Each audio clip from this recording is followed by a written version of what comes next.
नमस्कार, strap online टिभीमा यहाँहरूलाई हार्दिक स्वागत छ। आजको यस भिडियोमा हामी ट्रेडिसनल युनिकोड कालीमाटी फन्ट प्रयोग गरेर नेपाली टाइपिङ कसरी गर्ने भन्ने आधारभूत पाठ सिक्नेछौँ। यदि तपाईँ यहाँ नयाँ हुनुहुन्छ भने भिडियो अन्त्यसम्म हेर्नुहोस् र हाम्रो च्यानललाई सब्स्क्राइब गर्न नभुल्नुहोस्। धन्यवाद। अब हामी भिडियोतर्फ लागौँ। अब भिडियोमा मैले यहाँ स्क्रिनमा देखाएको छ basic level traditional unicode Kalimati फन्टमा चाहिँ क खलाई चाहिँ ज्ञासम्म कसरी लेख्ने भन्ने विषयमा चाहिँ एउटा सानो भिडियो खोज्दैछु। यसलाई हेरेर तपाईहरुले केही सिकेर साथ दिनुहोला विनम्र अनुरोध गर्दछु। अब हामी कलाई कसरी टाइप गर्ने भन्ने कुरामा कलाई चाहिँ हामी यस थिच्यो भने क लाई हामी टाइप गर्न सक्छौं। त्यसैगरी खलाई भी थिच्यो भने खलाई हामी टाइप गर्न सक्छौं। त्यसैगरी यु हामीले यु थिच्यो भने गलाई टाइप गर्न सकिन्छ। त्यसैगरी अब घलाई चाहिँ हामी कसरी टाइप गर्ने भन्ने कुरामा चाहिँ शिफ्ट प्लस 3 शिफ्ट थिच्ने अनि हामीले 3 थिच्यो भने गलाई हामी टाइप गर्न सकिन्छ। अब त्यसैगरी ngलाई शिफ्ट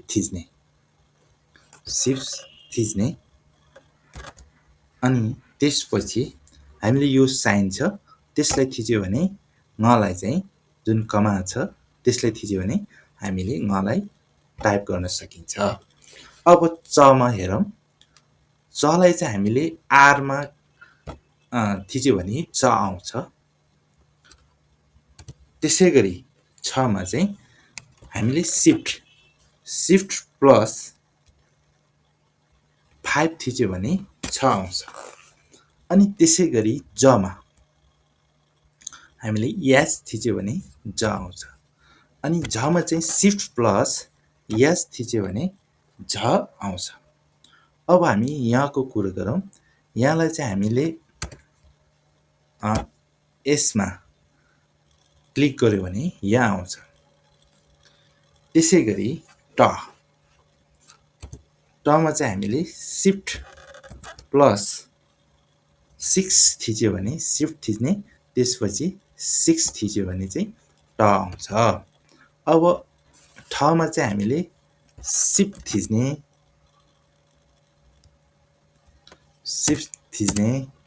त्यसपछि शिफ्ट थिच्यो त्यसपछि हामीले शिफ्ट थिचेर 7 थिच्यो भने चाहिँ हाम्रो ठ आउँछ। अब हामी त्यसैगरी ड तिर जाउँ। ड लाई चाहिँ हामी शिफ्ट प्लस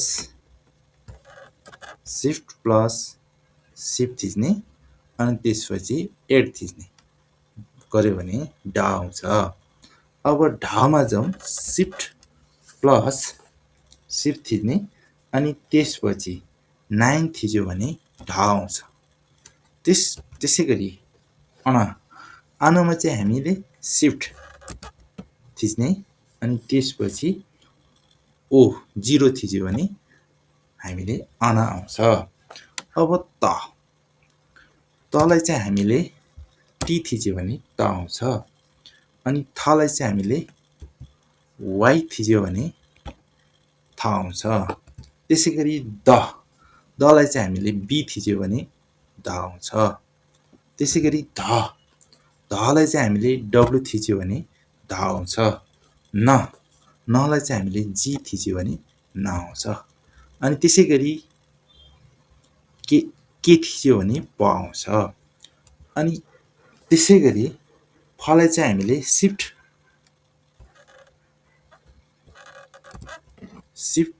प्लस के थिच्यो भने फ आउँछ। त्यसैगरी बलाई चाहिँ हामी ए थिच्यो भने ब आउँछ। त्यसै गरी भलाई चाहिँ हामी इ थिच्यो भने भ आउँछ।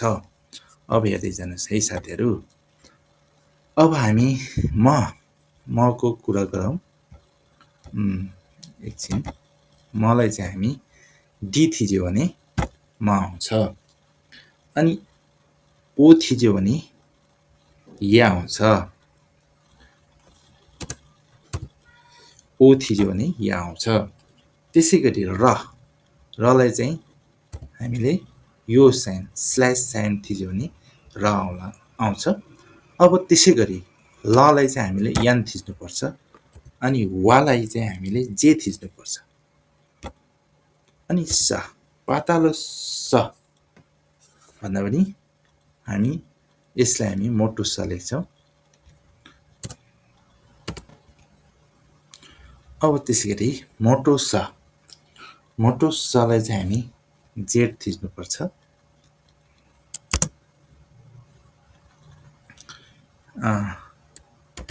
जेड थिच्यो भने मोटो स आउँछ।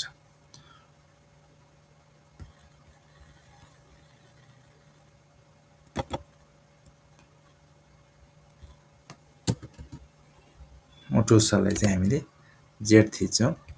अनि त्यसै गरी पेट काट्यो स अथवा खलाई चाहिँ हामी आई थिच्ने। अनि पातालो सलाई चाहिँ यो साइन थिच्यो भने पातालो स आउँछ। अब हलाई चाहिँ हामीले एक्स थिच्ने। अनि त्यसै गरी छेलाई चाहिँ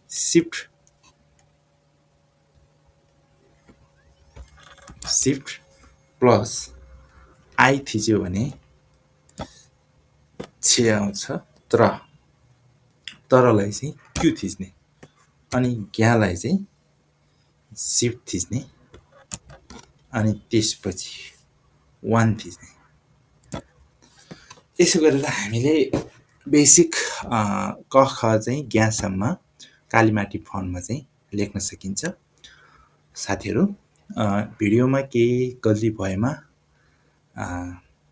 कमेन्ट गर्नुहोला, केही सुधार्ने मौका मिल्नेछ। र भिडियोलाई मन परेमा लाइक, सब्सक्राइब, कमेन्ट गर्न